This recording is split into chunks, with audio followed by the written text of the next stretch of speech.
So let's go back to when we started. Started off with our life map. We're laying out what our life has been to this point. Some big events or things that may have caused us to end up where we are now. Really enjoyed a lot of your life maps that we put together. I think the biggest flaw that most of us had going into our second project, which was our papel picado, is you didn't associate the stuff you found on the life map with your papel picado. The whole point of the life map was to set up a foundation to lead into the papel picado that represents you. And that's what that life map was for. And a lot of you just kind of like put your name on it and said, hey, there's squares on it and we're done. So I'll have that feedback in your comments on your project, okay? It's all the process on trying to figure out who you are artistically, emotionally, just as a being, what has made you who you are now. Well, we're going to dive even further into that, but we're really going to focus on the concept of collecting information. And you got to understand, as a designer, it's not just about designing something cool. It's about telling a story. Nike, phenomenal company. One of the reasons why they're such a successful company isn't just because of the business sense behind them. It's the design and the thought and consideration that has gone into whatever they're involved in. Nike doesn't get into anything halfway and kind of get into a new product and go, we'll just throw something out because we want to be out in the market too. Like, they're going to make sure that it works for them, that it represents them, that it's new, that it's trend setting, and that there's a story associated with it. If you have Netflix, check out there's a show called Abstract, and there's a special on Tinker Hatfield, who's a shoe designer at Nike. Dude is a genius. And he basically has designed and built the whole Jordan brand. I think he designed like the first 18 pairs of Jordans or 15 or something like that. Yeah, like 15 or so. But everything's about a story, how a story is told. This next project's going to be about you telling a story. And I need to see the story leading up into the final product, okay? When it comes to the final version of this project, you're going to have two versions that are turned in. One will be in black and white. One will be in color. But there's going to be 3 steps that lead up to this.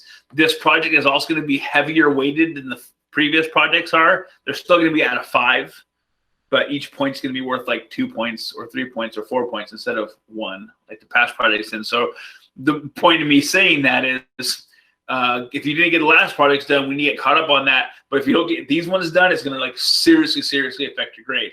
So we got to make sure that we're all on the same page. Okay. First thing I'm going to do is I'm going to show you my brain. Okay. This is my brain for the past almost 10 years now. Okay. It's a sketchbook I bought. I bought them from my advanced graphic arts class when I was teaching at Newburgh, and I decided to hold on to one for myself, and I started creating things on my own. I'm going to walk through it a little bit with you.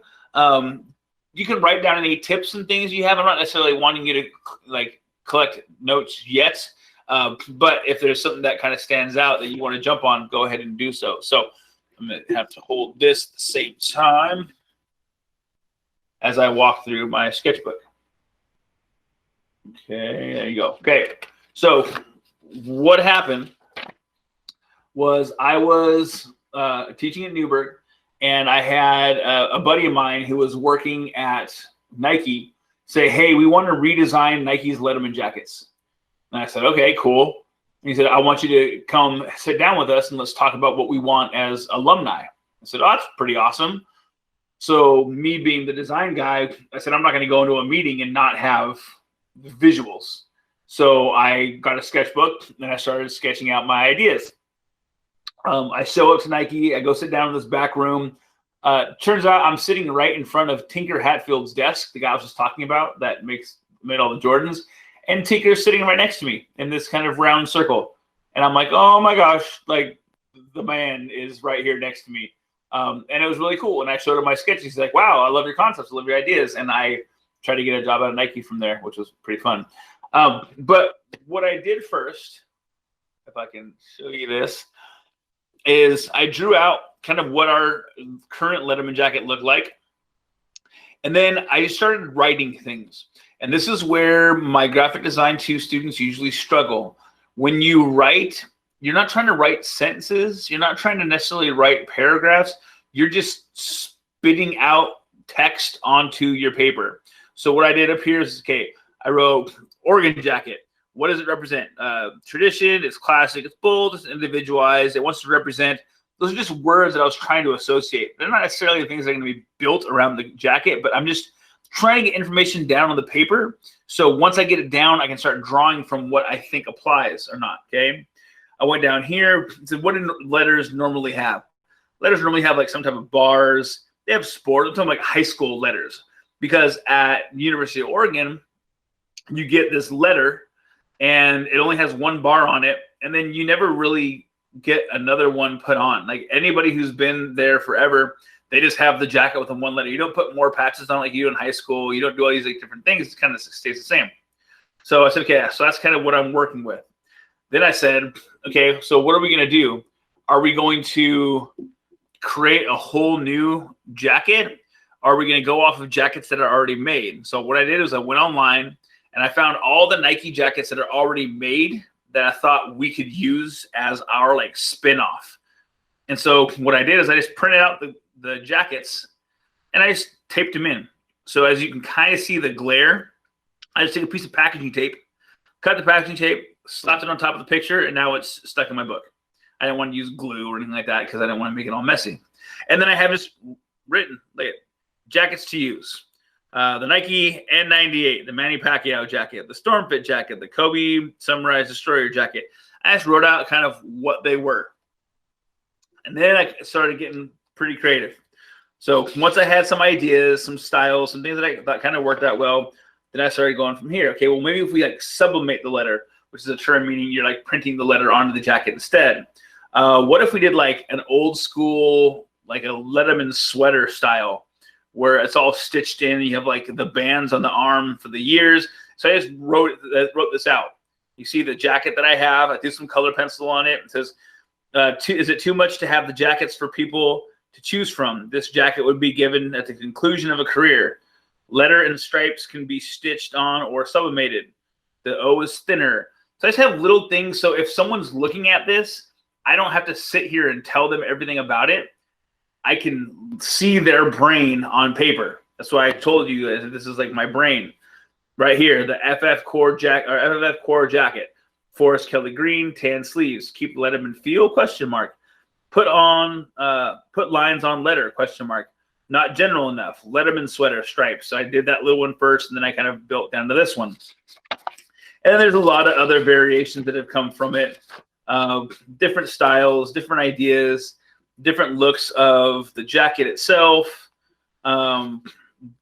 different brands. Maybe we have the O is a negative space and your sport is built around it. So different sports have different jackets. I played with some other stuff here. Let's see. Played with making the jacket a lot more grand. I ended up doing something like this. Maybe doing a black jacket. You go like that. Where we have Velcro sewn onto the jacket itself. And then you have patches like a Rose Bowl patch or a Pac-10 champion patch or Fiesta Bowl patch or any of these things. And when you want to go out and want to go to a game and look fancy, you throw the patches on. When you don't, you just want to wear it around town, you pull the patches off. So I'm just kind of getting super, super creative with how I set this whole thing up. And recognize these are like pages and pages and pages and pages of notes, right? All about a jacket, essentially. I have some different things working here too. So I have Post-its. I roll and Post-its on my desk, and I wanted to hold on to them, so I glued them into my book so I didn't lose them. Here's a brand identity thing I was doing with. Here's more notes on my jacket. At this point, the jacket had changed to be more of like a rain jacket. So it's just a bunch of writings, little sketches, little ideas, more notes, more notes. Here's my word cluster. I got stuck at one point, so I made a word cluster on Oregon athlete and what it meant. Try to find some words that represented it. some other things, but there's lots and lots of information here. Like I said before, there's images and text and anything that I'm going to think of that will eventually come out on this. I designed a box that the jacket would be shipped in and stored in. Okay, so there's a lot of really fun information here. Some shoe ideas, stuff Nike stole from me. Oh. But yeah, it's a whole bunch of information in here, okay? That is going to be the crux of this project that we have now, okay? So write somewhere on the top of your sketchbook or something, really big text, put take notes, draw pictures, write text. Take notes, draw pictures, write text. You can type this out if you'd like. I prefer you handwrite it, unless you have a really big issue with handwriting, just because it's a faster representation from your hand to paper. It flows a little bit nicer. Take notes, draw pictures, write text. Okay. The first chunk of this project, this is a big point project. Back in the day when I was doing my paying and my grading and money, this was like an $800 portion of the project, okay? So that's how big this is. You need to fill as many pages as you can of notes on this current project that we're going to do, okay? I want to see images, like I said, color pencil if you want to use color pencil. You can print out, if you have access to a printer, you can print out pictures and glue them into your sketchbook. That's fine. Then write notes around it. Don't just glue 4 pictures in there and show it to me and be like, I'm done. Like, you can glue it in there and write notes to them, draw on top of the pictures, whatever. But I need as much information as possibly can before we move on to the next step. What your project is going to be, you are going to create a personal family crest. Okay? So you're going to make a family crest. Can anybody chime in and let us know what a family crest is?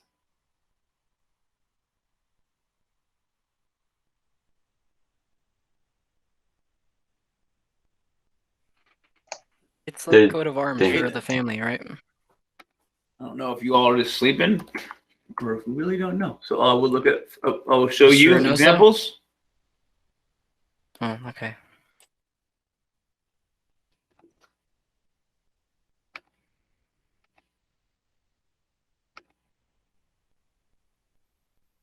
Family crests are traditional in almost every culture.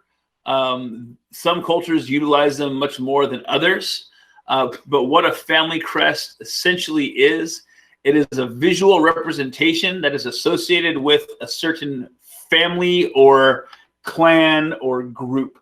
Okay, so we look right here. This is the Quinnell family, apparently. Okay, and what they have is they have a shield right here. They have a helmet on top with a blue feather on one side and white feather on the other. They also have feathers out of the top. They have these little insignia inside of the shield, and then they have their scroll on the bottom that usually lists their name, or it'll say a family motto or something like that. Okay, everything in this crest has a meaning. It's not just thrown together. Okay, there's a shield with a certain purpose. There's a white cross on a blue shield for a certain purpose. Same thing with the little insignia around it. There's a reason why one of these feathers is blue and one is white. Okay, and if we go through and look here, like this coat of arms, there's shield, there's a wreath, there's mantling, which is the flare around the outside, a helmet or a crown with a crest on it, supporters, whether they're animals, whether they're structures, whatever, some type of motto or the family name. There's just all these different things that are involved in it. And you can find traditional family crests. You can find Harry Potter crests. You can find a whole bunch of different ones. But you are going to build one of these that represents you and your family. Okay? So if you're going to have Ben Welsh is going to make a Welsh family crest. Now, if you already have a family crest, and you'd like to kind of go off of that, customize it a little bit, add some things to it, it's totally fine. You can definitely do that. But I want it to be your own spin. I don't want you to just photocopy something that grandma has hanging on the wall and turn it in and try to say it's yours. Okay. We're going to vector this. You're going to build it in Illustrator. You're going to have it ready to present. I mean, we're going to do the whole deal with it. Now, what are some things that you're going to research? Anything that you feel directly represents your family. You can go into, and these are notes that you guys can start taking, things that you want to start looking for, okay? Nations of origin. I know a lot of people recently have been doing the, what's it called? The DNA tests and all, Ancestry.com and those things. If your family has done any of those, that could probably help. Talking about nations of origin, where you've come from, any type of culture you might have carried over. My culture specifically, my dad's family is Mexican. My mom's family is mainly Danish. And so I have these two crazy different cultures that feed into who I am. Once you get some cultures and some geographic areas labeled down, now we start getting into flags. You can represent with flags from different nations. You can represent with colors from flags and nations, especially if they're similar to each other. You can use recognizable land masses. You can use recognizable artifacts if you are Chinese origin and would like to use a reference to the Great Wall of China on your piece, so be it. You can use animals, creatures. You can use shapes. The thing about the shapes and the creatures, though, is you need to use them with intention. And I will post something for us. I'm going to let you guys work and dig a little bit first, but we'll post something for next class, if I can find it, that will talk about why different shapes are used, why different animals are used, what the meanings are behind them. So don't go throw a badger on yours if you don't want to have the badger fully represent your family, okay?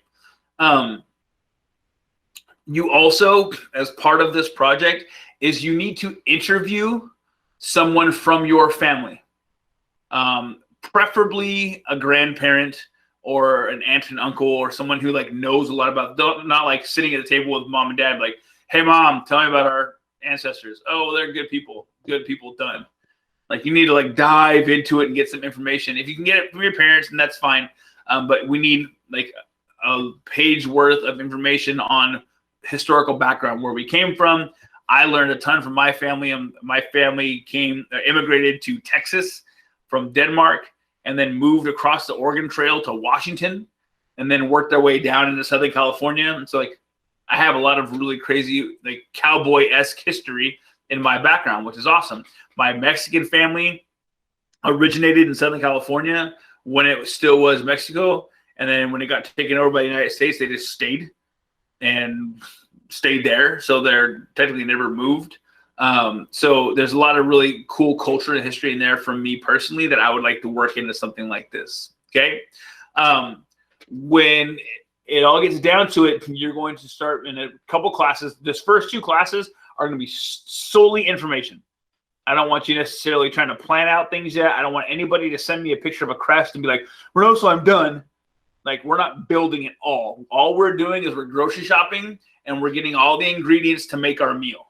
If that makes sense. Okay. So all you're going to be doing is researching like crazy. Filling up your sketchbook, your notes with images and text. Okay. I had one student one time who came into class the day after I introed this and laid out on the giant table this fold out family tree that was huge, and started going through and breaking down where people came from. And I was like, wow, that's really, really cool. I had another person that was, she was adopted. And she said, hey, Mr. Nelson, I don't know anything about my adopted, my biological family. So that's fine. You can base it off of your mom. And he goes, my mom was adopted too. And she doesn't know anything about her biological family. So she was adopted. She got older, and then she adopted me. And so we both have it. I said, represent yourselves. So, her crest ended up having buckets of popcorn on the side because they have movie nights every weekend, and picture of the coast in the middle because her and her mom's favorite thing to do is go travel to the coast. And so it represented them. Another kid that I had a split household. His parents were divorced.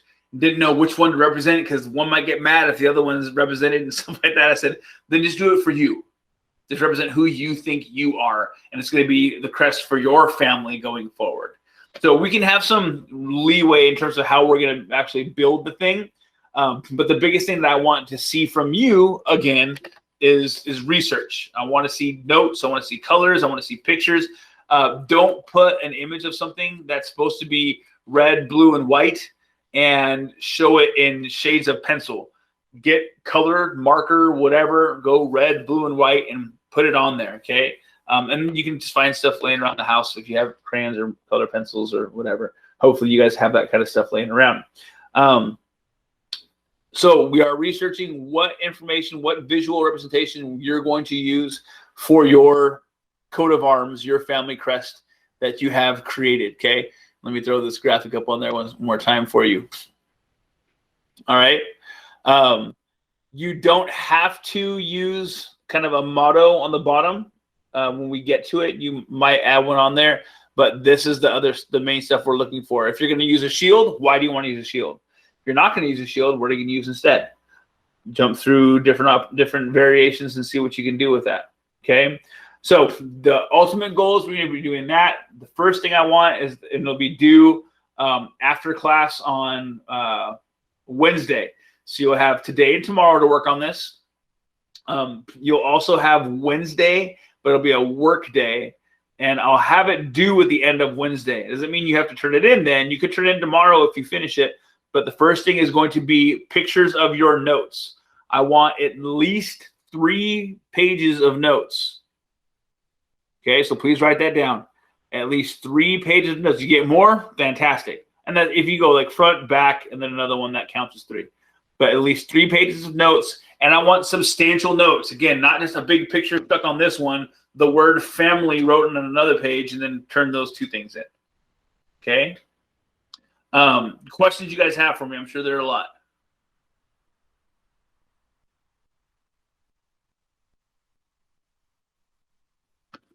I'm the best teacher ever. There's no questions.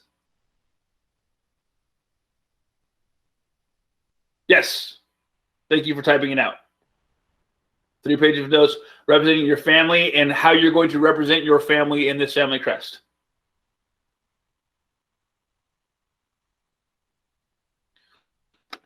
All right. Well, I'm going to hang out here, guys. If you have any more questions, go ahead and let me know. But if not, you can hop off, start researching online, start talking to family members, and start getting some stuff jotted down.